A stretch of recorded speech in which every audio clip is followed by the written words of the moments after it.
Hi, ഇന്ന് നമ്മൾ തയ്യാറാക്കുന്നത് പപ്പടം ചേർത്തിട്ടുള്ള ഒരു ചമ്മന്തിയാണേ. ഇത് ചോറിനും കഞ്ഞിക്കൊക്കെ വളരെ നല്ലതാണ്. അപ്പോൾ ഇതെങ്ങനെയാണ് ഉണ്ടാക്കുന്നത് നമുക്ക് നോക്കാം. ആദ്യമായിട്ടൊരു പാൻ അടുപ്പി വെക്കുക. അതിലേക്ക് കുറച്ച് വെളിച്ചെണ്ണ ഒഴിച്ചു കൊടുക്കാം. പിന്നീട് നമുക്ക് കുറച്ച് ചുമന്നുള്ളി കൂടിയിട്ട് ചേർത്ത് കൊടുക്കാം. അതൊന്ന് ചെറുതീയിലൊന്ന് മൂപ്പിച്ചതിന് ശേഷം ഒരു 6-7 വറ്റൽമുളക് കൂടിയിട്ട് ചേർത്ത് കൊടുക്കാം. അതും ഒന്ന് മൂത്ത് കഴിയുമ്പോൾ നമുക്ക് സ്റ്റൗ ഓഫ് ചെയ്യാമേ. ഇതെല്ലാം ഇങ്ങനെ കോരി മാറ്റി വയ്ക്കാം.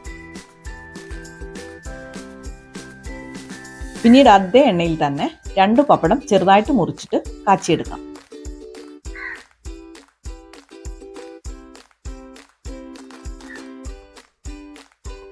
പപ്പടം എല്ലാം നമ്മൾ കാച്ചി മാറ്റിയിട്ടുണ്ട്. ഇനി ഒരു മിക്സി എടുക്കുക. ഈ വറുത്ത് വെച്ചിരിക്കുന്നതെല്ലാം കൂടിയിട്ട് ഒന്ന് ഇട്ട് കൊടുക്കാം. ശകലം പുളി കൂടിയിട്ട് നമ്മൾ ചേർത്ത് കൊടുക്കുന്നുണ്ട്.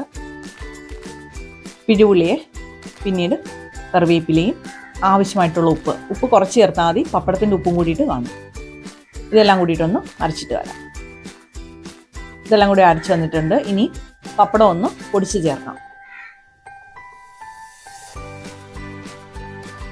ഇതിൻ്റെ കൂട്ടത്തിൽ നമുക്ക് തേങ്ങയും ചേർക്കാമേ. ഞാൻ തേങ്ങ ചേർത്തില്ല എന്നുള്ളതേ ഉള്ളേ. പപ്പടവും കൂടെ ചേർത്തിട്ട് നമുക്കിത് നന്നായിട്ടൊന്ന് യോജിപ്പിച്ചെടുക്കാം.